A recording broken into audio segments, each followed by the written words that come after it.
ప్రసన్న ఆంజనేయ స్వామి దేవస్థానం.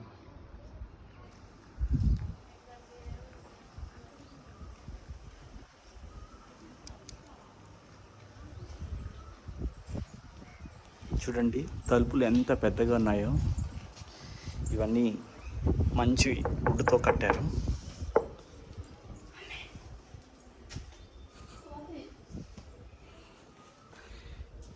గజస్తంభాలు 2, ఒకదానికి ఒక టెంపుల్కి ఒకటి. ఇది ఆంజనేయ స్వామి, ప్రసన్న ఆంజనేయ స్వామి టెంపుల్.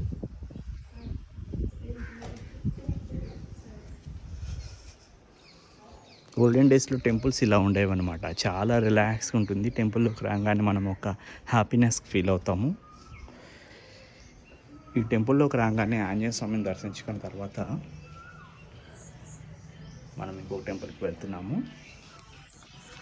ఈ గంట ఉంది కదా, ఈ గంట ఒకసారి మనం కొట్టగానే మన మైండ్ అంతా మనం ఒక స్టేబుల్కి వస్తుంది. అన్ని ఆలోచనలు పక్కకు తీసుకొని వచ్చి ఏకాగ్రతను పెంచుతుంది అనమాట. ఇది ఒక మెడిటేషన్ సెంటర్లు అనమాట. ఓల్డెన్ డేస్లో చాలా రిలాక్స్గా ఉండేవారు అందరూ. ఎలాంటి ప్రెజరు, ఎలాంటి టెన్షన్స్ ఉండేవి కాదు. హ్యాపీ లైఫ్ అందరిది. మనది కూడా ఇప్పుడు కూడా చాలా హ్యాపీ లైఫ్. మనకి ఎక్కువ ఫెసిలిటీస్ యాడ్ అయినాయి.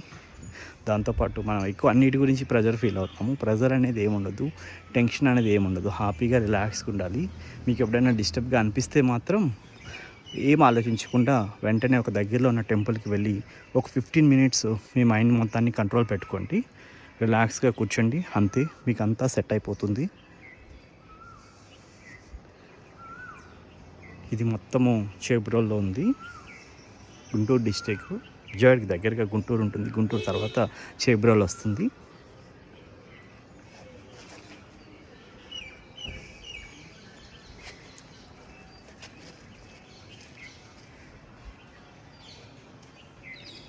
ఇది భీమేశ్వర స్వామి వారి దేవాలయం.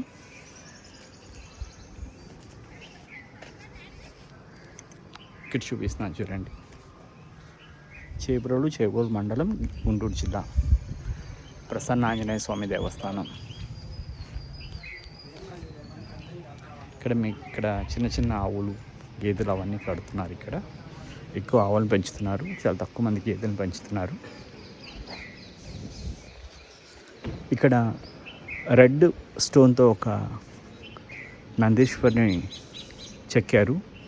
దీనికి ఇక్కడ యాక్చువల్లీ ప్రతిరోజు వచ్చి అందరూ చూస్తూ పూజలు ఏం చేయరు, కానీ మంచి శిలగా ఉంటుందన్నమాట. ఇక్కడ ఈవినింగ్ అవర్స్లో అందరూ ఇక్కడ కూర్చుంటారు దగ్గరగా.